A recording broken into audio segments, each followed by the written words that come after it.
ప్రధాని Modi convoy సైజును కుదించారు. SPG కాన్వాయ్లో 50% తగ్గిస్తూ నిర్ణయం తీసుకున్నారు. దీంతో ఇకపై ప్రధాని మోదీకి కేవలం 2 వాహనాలతోనే ప్రోటోకాల్ భద్రతను అందించనున్నారు. ఇకపై ఎక్కడికి వెళ్లినా ప్రధాని మోదీ వెంట 2 కార్లే ఉండనున్నాయి. ఇటీవల పొదుపు చర్యలకు పిలుపునిచ్చిన మోదీ ముందుగా తన కాన్వాయ్ని తగ్గిస్తూ కీలక నిర్ణయం తీసుకున్నారు. మరోవైపు ఇంధనం పొదుపు దిశగా అడుగులు వేశారు. అందుకోసం ఇప్పుడు వాడుతున్న డీజిల్ వాహనాల ప్లేస్లో ఎలక్ట్రిక్ వాహనాల సంఖ్యను ప్రోత్సహించాలని సూచించారు మోదీ. హైదరాబాద్ పర్యటన సందర్భంగా ప్రధాని మోదీ ఇంధనం, బంగారం వినియోగాన్ని తగ్గించుకోవాలని ప్రజలకు పిలుపునిచ్చారు. దీంతో ఆ దిశగా అడుగులు వేస్తున్నట్టు తెలుస్తోంది.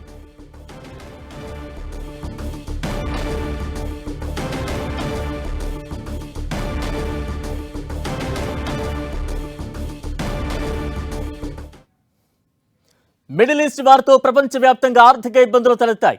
దీంతో ఇంధన ఆదా చర్యలపై దృష్టి పెట్టారు ప్రధాని మోదీ. ఇందులో భాగంగా తన కాన్వాయ్ను 50% తగ్గించాలని ఆదేశాలు జారీ చేశారు. ఇరాన్ సంక్షోభం కారణంగా అంతర్జాతీయ మార్కెట్లలో పెట్రోలియం ఉత్పత్తుల ధరలు పెరిగిన నేపథ్యంలో ఈ నిర్ణయం తీసుకోవాల్సి వచ్చిందని ప్రధాని కార్యాలయ వర్గాలు తెలిపాయి. ప్రధాని మోదీ ఆదేశాలను స్పెషల్ ప్రొటెక్షన్ గ్రూప్ ఎస్పీజీ అమలు చేస్తోంది. భద్రతా ప్రమాణాల్లో ఎలాంటి రాజీ పడకుండా బ్లూ బుక్ రూల్స్ పాటిస్తూ అన్ని జాగ్రత్తలు తీసుకుంటున్నట్లు ఎస్పీజీ వర్గాలు స్పష్టం చేశాయి. కాన్వాయ్లో ఎక్కువ ఎలక్ట్రిక్ వాహనాలను ఉపయోగించాలని, అయితే కొత్త ఎలక్ట్రిక్ వాహనాలు కొనుగోలు చేయవద్దని ప్రధాని ఆదేశాలు ఇచ్చారు.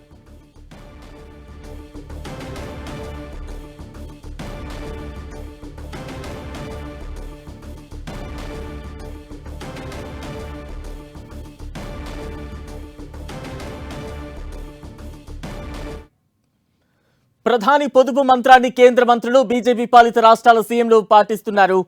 సీఎం పీఎం స్ఫూర్తితో కాన్వాయ్ సంఖ్యను తగ్గించుకున్నారు. అమిత్ షా, రామ్మోహన్ నాయుడు సహా పలువురు కేంద్ర మంత్రులు వాహన శ్రేణిని తగ్గించుకున్నారు.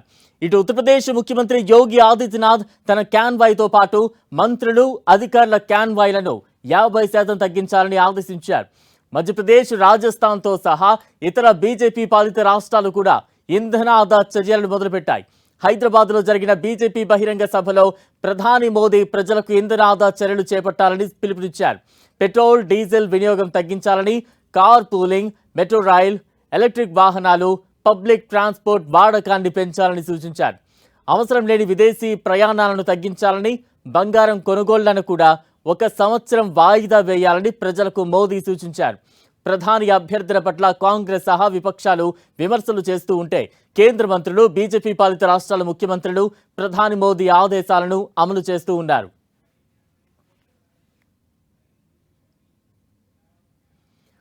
ప్రధాని మోదీ ఇంధన పొదుపు సూచనలతో కేంద్ర మంత్రులు కూడా అదే బాటలో నడుస్తూ ఉన్నారు. ఇప్పటికే ప్రధాని మోదీ తన కాన్వాయ్ను కుదించుకోగా తాజాగా కేంద్ర మంత్రి అమిత్ షా కూడా తన కాన్వాయ్ను తగ్గించుకున్నారు. అటు ఢిల్లీ మంత్రి కపిల్ శర్మ కూడా ప్రధాని పిలుపుతో ముందుకొచ్చారు. ఆయన ఢిల్లీలోని మెట్రోలో ప్రయాణించారు, ప్రయాణికులతో ముచ్చటించారు. మరోవైపు మధ్యప్రదేశ్ సీఎం కూడా ప్రధాని పిలుపుతో తన కాన్వాయ్ను తగ్గిస్తున్నట్లు ప్రకటించారు. ప్రధాని పిలుపుతో ఢిల్లీ సహా పలు రాష్ట్రాల్లో పబ్లిక్ ట్రాన్స్పోర్టుల్లో ఆక్యుపెన్సీ పెరుగుతోందని పలువురు నిపుణులు చెబుతున్నారు.